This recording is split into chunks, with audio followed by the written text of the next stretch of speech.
as gunshots echo across the wind-swept, snow-covered reaches of the wild Northwest, Quaker Puffed Wheat and Quaker Puffed Rice, the breakfast cereal shot from guns, present the challenge of the Yukon.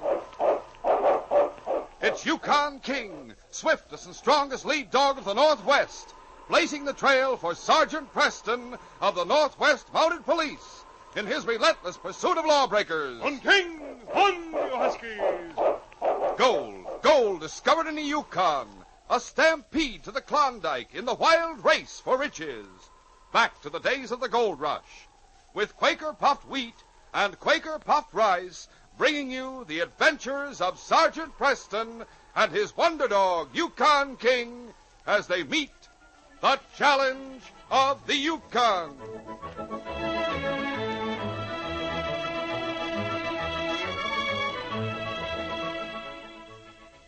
Fellas and girls, picture yourself dog sledding hour after hour on the Yukon Trail, like Sergeant Preston. You'd soon find out that real stamina calls for a nourishing He-Man breakfast. So remember, every time you eat a heaping bowlful of delicious, crisp Quaker Puffed Wheat or Quaker Puffed Rice, you get extra food values of restored natural grain amounts of vitamin B1, niacin, and iron. For a nourishing treat, eat Quaker Puffed Rice and Quaker Puffed Wheat.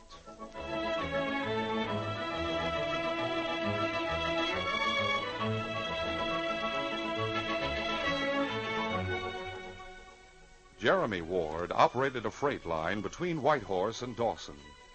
A sturdy building in Whitehorse served as both a home and office. Old Hank, a retired dog driver, was Jeremy's closest friend, and frequently came into town to visit Jeremy and Jeremy's grandson, an orphan named Billy. Go on, Hank. Tell me some more. All right, Billy, wide-eyed, and old Hank sat at a front window. Hank was in the midst of one of his fabulous stories of the trail, while Jeremy worked on records in an inner room. The wolves were coming at you on the trail. Yes, sir, 10 of them. Well, there I was. Oh, Grandpa's interrupted again. Yeah, see a dog team coming this way. Jeremy, I told you I'd let you know when I saw that messenger. What makes him so all-fired important? I declare I never saw you so squirmy. Well, Hank, I didn't want to say anything before, but I can tell you now. That messenger is coming from Diamond Bill Davis. From Diamond Bill, you say? Yes, he's a collector of jewels. He thinks he's like Diamond Jim Brady. He brought a fortune in diamonds with him when he came from the States. There was a piece of the paper about Diamond Bill. Said he was going to ship $1 million worth of diamonds back to the States. He's going to sell them there. It was a fool idea to put that in the paper. It's an invite to every crook in the Yukon. Is he really sending down $1 million worth of diamonds? Well, that's stretching it, but he's sending a lot. People around here don't have much use for fancy jewelry and diamonds. He'll get a better price for the jewels in the States. Savvy. Are you going to handle the shipment? I'm to see that the diamonds get as far as Dawson.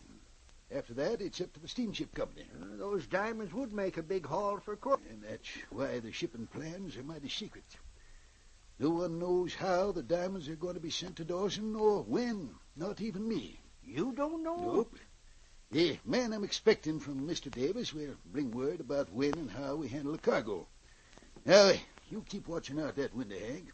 Let me know as soon as you see a man with a dog team. I told you I'd let you know. We're watching, Grandpa. Now go on back to your office and let me get on with the story I was telling Billy. All right, but just keep watching, that's all. I hope he doesn't interrupt us again. Now, where was I at? We were out of ammunition, and the wolves were closing in. Oh, yes, that's right. 20 wolves. 10 wolves. Oh, 10, huh? Well, there I was, with 10 hungry wolves showing their fangs. I expected them to finish me off most any second. Then I heard a man yelling in the distance. "Get him, King," he yelled. "Get him, King," just like that. Then what? Well, then I saw a great big dog streaking across the snow. He was coming like greased lightning. It was Yukon King? Sure enough. And he lit into that pack of wolves, fighting, tearing, and dashing, and leaping. I tell you, I never seen the like of it. Then Sergeant Preston with his dog team comes into view. He's coming fast and shooting with the gun in each hand. Then those wolves, they just skedaddled. They got out of there in a hurry. Oh, golly. Oh, Hank, Hank, look. Look outside. Huh? There comes a man with a dog team. Maybe that's the messenger Grandpa's waiting for. But sure enough. Jeremy! Jeremy! Here, what is it? Here comes the messenger, the man you're waiting for. Good. By golly, I'm glad he's here at last. Hey there. Jeremy Ward around? Yeah, that's my name. Come in here. Come in fast. I'm waiting for you. I have a letter for you. I know what you have. I had a hard time on the trail. I was delayed a little bit. That's all right. You're here at last. You didn't tie your dog. Now, they'll stay where they are. They're all right for a minute or so. Where's that letter? Yeah, get the letter right here, Mr. Ward. Yeah, bring it in my office. Hank, you'd better come along. All right, Jeremy. Mister, do you mind if I go out and look at your dog? Why, no. Go ahead, sir. Billy, if you're going out, see that you pull on your pocket. Oh, yes, sir. Now, let's get back to my office. I'm downright anxious to see what that letter has to say. The messenger and old Hank followed Jeremy into the office. Billy hurriedly pulled on his parka and then went outside to admire the messenger's dog team. The boy was particularly impressed by a strong, powerful lead dog. He bent and stroked the animal's ears. The 10-year-old boy admired the other dogs and then moved to a position behind the sled and stood on the runners. Golly, now I feel just like Sergeant Preston. The game of make-believe appealed to Billy. He fancied himself as a brave Mountie who maintained law and order in the Yukon Territory. He whispered, Come on, King. On, King. On, you huskies. then, growing more bold, he picked up the whip and in a louder voice said, On, King. On, you huskies. The dogs became more alert. The leader turned back and looked inquiringly at Billy as he waved the whip and stood on the runners. Bolder then, the boy raised his voice and shouted as he cracked the whip. On, King. On, you huskies. Golly. Wait. Jeremy, my foot's caught. Wait a minute. Hold on there. The leader of the dogs took off at a fast clip, and the others pulled their weight. Billy tried to jump off the sled, but found that a lacing of his boot had become tangled with the jagged saw teeth of the brake. He was caught. He dropped the whip and clung desperately to the handle so he would not be thrown and dragged. Grandpa, help me. Stop the dog. His cries brought Jeremy to the door with Hank and the messenger close behind. It's your dog team and your sled. They're running away with Billy. Come back here. Come back. Come back here. Come back, you They can't hear you now. They've gone too far. We've got to get after them. Yeah, but how? We can't travel on foot. We've got to find another team. By the time we get dogs lined up and hitched to a sled, those critters will have Billy halfway to the border. I'll see what I can find. Billy was gripped by a paralyzing fear. The dogs soon left the regular trail and dashed across uneven ground. Billy clung desperately to the back of the pitching, swaying sled, and then his hands became numb. He was thrown off the sled and landed in a thicket by the trail. His head struck the side of a huge rock, and for a time he lay unconscious. He recovered in the shelter of the rock and underbrush, but he was only half conscious when he heard the voices of two men from the opposite side of the massive boulder. Can you open that old man's safe? Jeremy Ward? That's easy. Well, then we've got nothing to worry about. Just open her up and get that letter. Yeah, but Baxter, you're sure Ward will have the letter in his safe? Well, of course he will, Slick. Where else would he keep it? But when Ward finds the letter's gone, he'll think back to the people who worked for him, who knew about his safe, and he'll think of me. I'll be the first one suspected. No, he won't. Besides that, when he finds the letter's gone, he'll know there's a plan afoot to steal the Davis diamonds. Then his shipping plans will be changed. I figured all that out, Slick. Yeah? When you steal a letter, take whatever cash is in the safe. We'll use that to frame someone for the robbery. Let's hear some more. Who do we frame? Why, old Hank. But he's Jeremy Ward's best friend. Yeah, knows all about Ward's business. He probably knows how to open Ward's safe. Oh, I see. Now, Hank lives in a shack between here and town. We'll make a copy of the plans for shipping the diamonds. Then we'll hide the letter and the stolen cash in Hank's house. Then what? As soon as we have the stuff planted in Hank's house, we'll find some way to get Hank out of the way, so it'll look like an accident. After he's dead, the constable will go through his possessions. Then they'll find the stolen cash and the letter. You think Ward will believe his old friend turned crook? What else can he believe? He'll figure no one else has seen the shipping plans for the diamonds, so there'll be no reason to change the plans. Oh, Baxter, that's downright smart planning. Once we know how and when the diamonds are to be sent to Dawson, We can figure a way to get them. this will be the biggest jewel robbery the Yukon's ever seen. We'd better start for town now. It'll be dark when we get there. Hey, wait. If anyone sees me in town, they're likely to put two and two together and remember that I worked for Jeremy, that I might know how to open his safe. It won't be hard for you to keep out of sight. We'd stay away from the regular trail. Now, let's get started. Billy's head hurt terribly, but he'd been afraid to stir for fear the men who plotted against his grandpa would discover him on the opposite side of the big rock. He sobbed softly as the two men moved away. Those crooks. Those dirty, scheming crooks. When he tried to stand, Billy felt as though the world were spinning. His head throbbed where he had struck it on the rock. And then he seemed to see a million lights. An instant later, he slumped to the ground, unconscious for a second time. By the time old Hank, Jeremy, and Dave, the messenger, had found a sled and snowshoes to go in search of Billy, snow had begun to fall. This and a high wind soon wiped out the trail. Then darkness came, but the three kept on. In the meantime, Billy regained consciousness on a bunk inside a cabin. He looked up and by the light of an oil lamp saw a man whose face wore a look of anxiety. The man wore a parka that concealed his uniform. Billy didn't know that he was Sergeant Preston. You must be one. Oh, take it easy, son. Don't try to talk until you feel stronger. Where am I? In a cabin. I found you in the woods and brought you here. You've been unconscious for a long time. You're one of them. What? I heard you talking. You're planning to rob the safe and kill old Hank. Oh, steady, son. Which one are you, Slick or Baxter? Slick? Baxter? Why, neither one of those men. You are. You must be, or you wouldn't have found me here. Now I suppose you're going to kill me, too. I found you unconscious beside a big rock. Put you on my sled and brought you here. You had a nasty bump on the head. Now tell me, son, what's your name? My name? Oh. Easy. Oh, unconscious again. Boy's badly hurt. Wonder who he is and what he heard. A robbery and a murder. We'll continue our adventure in just a moment.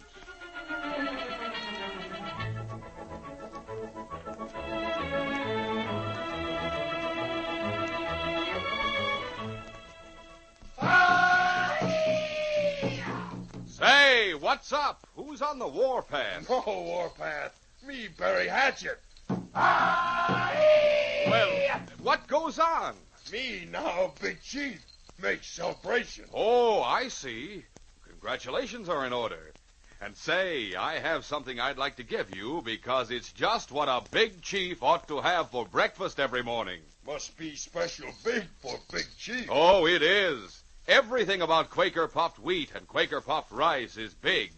Take a look at the big red and blue packages. Ah, me like colors red and blue. And did you ever see any cereal so deliciously big and crisp as Quaker puffed wheat and Quaker puffed rice? Oh, plenty big. Yes, those choice premium kernels of wheat and rice shot from guns are actually exploded up to 8 times normal size. Big Chief, like 'em big. And what a big eating treat, too.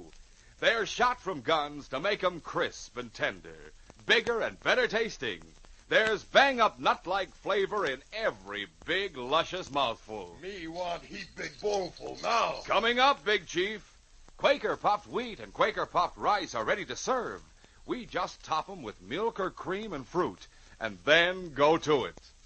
And as all you fellas and girls know, you can always have those second and third helpings because Quaker puffed wheat and rice are so good for you. They both furnish added food values of restored natural grain amounts of vitamin B1, niacin, and iron. Don't miss out a single morning. For a heap big treat, eat Quaker puffed rice and Quaker puffed wheat. Shot from guns.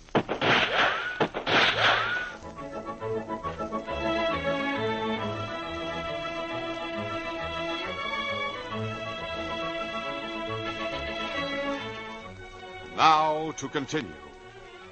Jeremy Ward was assisted by his old friend Hank and a messenger named Dave in searching for his 10-year-old grandson who had been carried off on a sled by a runaway dog team. The three beat through the wind and snow in the Yukon night, not knowing that Sergeant Preston had found Billy and that at that very moment the boy lay unconscious in old Hank's cabin. Meanwhile, Slick and Baxter crept toward the rear of the building that served Jeremy Ward as a home and an office. There's no lights in there, Slick. Think the old man's going to bed this early? Not unless he changed his way of living. More likely is at one of the cafes down the street. Yeah. Well, here we are. Just like old Ward never locks a door. This is going to be a pushover. Better close the door. The safe is right over here. Keep close to me. I've got a hunk of candle here. I'll light it. If we're not disturbed, we can copy the letter right here. Then take the original and the cash to old Hank's cabin. In the meantime, in old Hank's cabin, Sergeant Preston had become increasingly concerned by the prolonged unconsciousness of Billy. Finally, he opened the door and called. King, come in here, boy. That's it, fella. King, I think we better not try to move the boy. May have a fractured skull. I'm going to write a note, King. You're going to take it into town. I'll tie it to your collar in plain sight, and whoever sees it will take it to the doctor. You'll bring him here, boy. There. Now, hold still, fella. I'll just fasten this to your collar. I hope you know what I'm talking about, King. Town. Understand? Town. All right, boy. Get going, King, to town. Good boy. He knew what I meant. The great dog, Yukon King, racing toward town, passed two men headed in the opposite direction, but he paid no attention to them. He was intent on carrying out his master's orders. The men were Slick and Baxter. They were on their way to old Hank's cabin, and they carried a sum of money from Jeremy Ward's safe. Also a letter they had carefully copied by candlelight. In the dim light, they could see a parka-covered figure and dogs outside the cabin. Yeah, it looks like old Hank's gotten himself a team of dogs. Yeah. Likewise a sled. Yeah, seems to be staking them out for the night.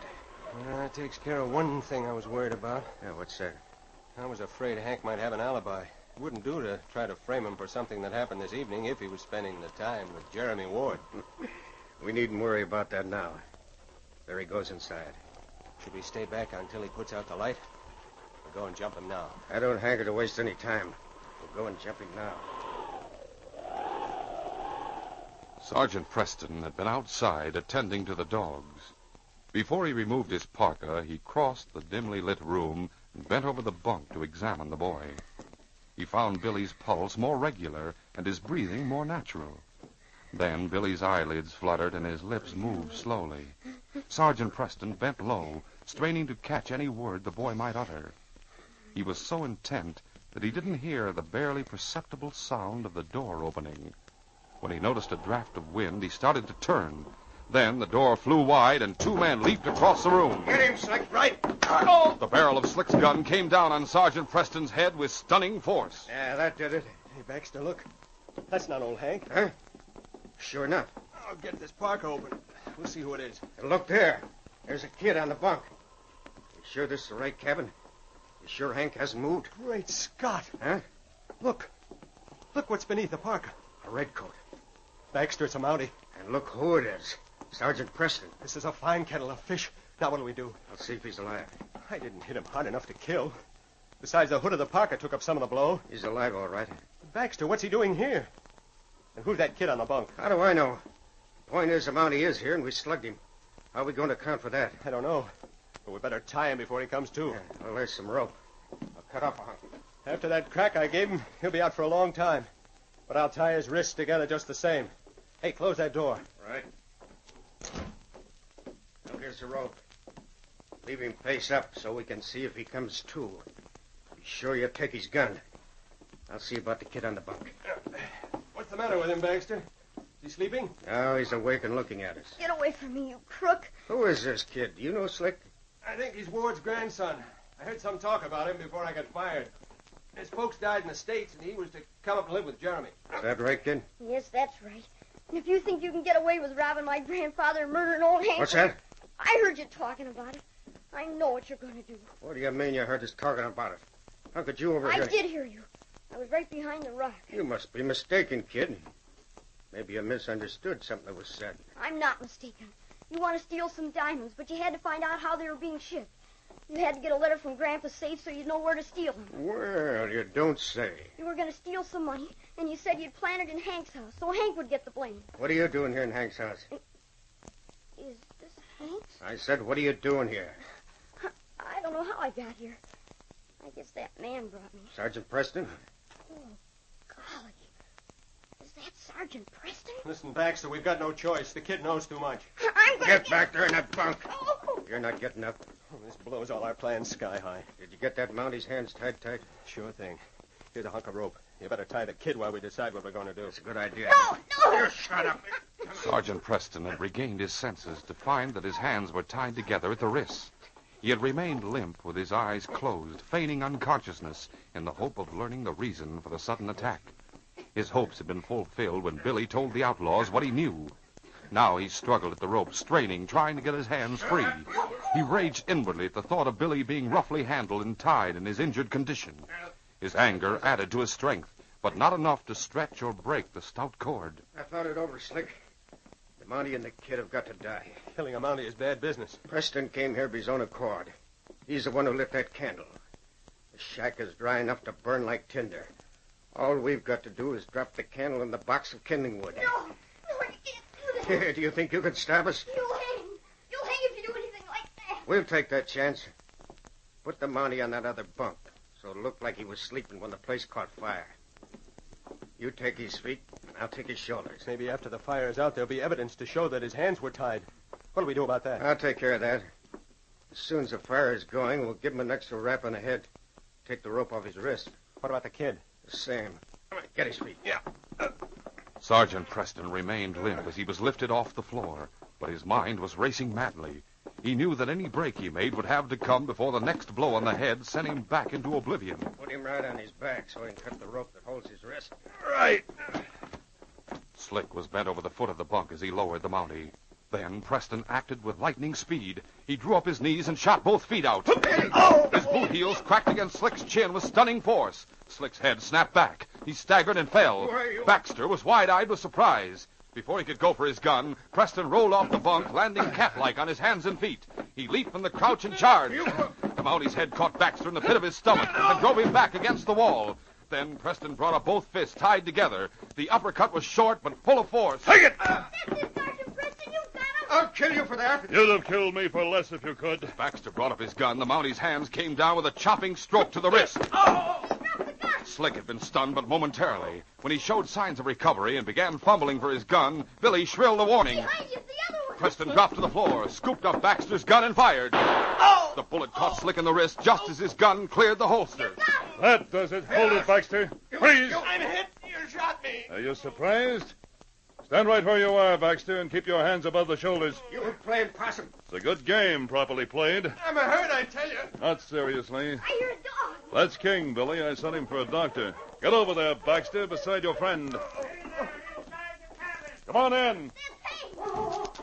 Come on in, all of you. Golly, that's King. You come. Billy. Grandpa. Great day, Sonny. You all right? What's going on here? Who are these critters? Couple of crooks had planned to rob your safe and put the blame on Hank. Doctor, take a look at Billy. He had a hard rap on the head. Yes, sir. Well, he's tied. They're both tied. We're lucky to be alive. Preston and Billy were quickly untied. Doc looked at the boy and found that his injury was not serious, while Preston searched Slick and Baxter. He found money from Jeremy Ward's safe, also the secret shipping orders and a copy of those orders. Meanwhile, Jeremy told about the runaway dog team and the search for Billy. After beating around in the night for some time, we decided to go back to town and get more men to help search. We were there when we saw your big dog race into town with a note tied to his collar. We figured the boy might be Billy, so we came here. Then you didn't even know your safe had been robbed. No, but this letter and the cash sure proves it. Slick, I told you to stay out of town. Now, by thunder, you can go to jail. It was all Baxter's idea. Why are you... You'll both go to jail. And about the diamonds, Sergeant Preston. According to this letter, they're supposed to arrive tomorrow. The messenger is going to give them to me and help me plan on getting them to Dawson. That's right, Jeremy. I was on my way to your place when I found Billy. You? Yes, I have the diamonds. They're in a belt under my shirt. What's that? The Mountie had him. You were closer to them than you thought. Of all our rotten luck. Yes, King, we'll take these men to town and put them in jail, boys. Well, Billy, I've told you plenty of stories about Sergeant Preston and Yukon King. Now, Hank, I guess I can tell a story. Can I, Sergeant Preston? Indeed you can, Billy. And be sure to tell how foolish and dejected outlaws look when they come to the end of the trail and their case is closed.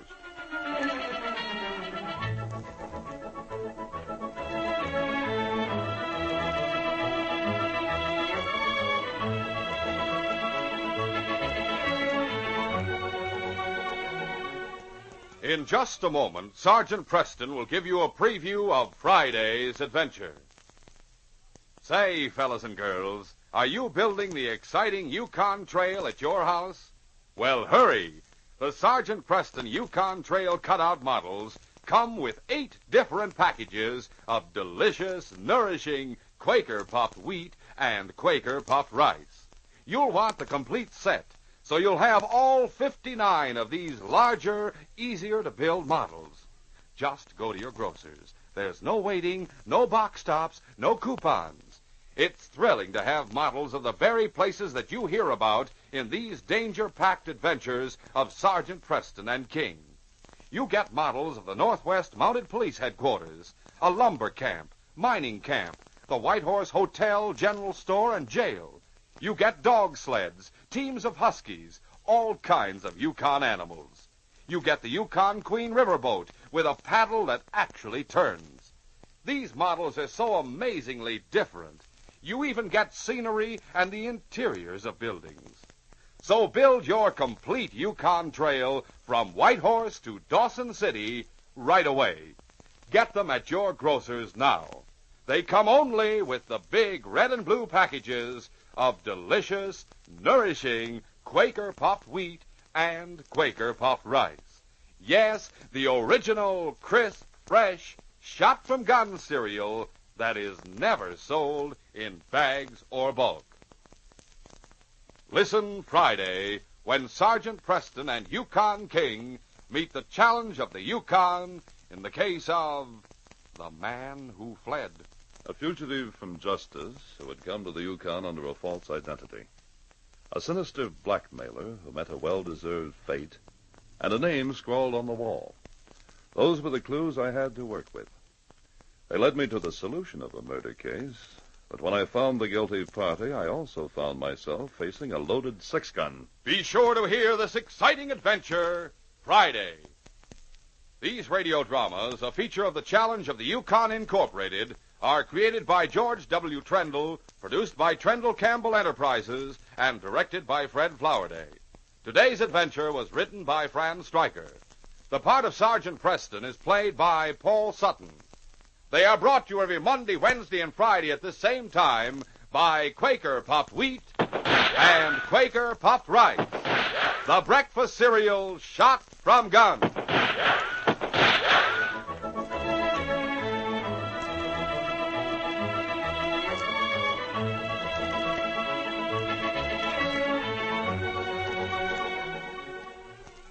Remember, for delicious hot breakfasts, enjoy Quaker Oats. The giant of the cereals is Quaker Oats. Delicious, nutritious, makes you feel ambitious. The giant of the cereals is Quaker Oats. And here's why Quaker Oats is called the giant of the cereals. There's more growth, more endurance in oatmeal than any other whole grain cereal. So make your hot breakfast nourishing Quaker Oats. Quaker and Mother's Oats are the same.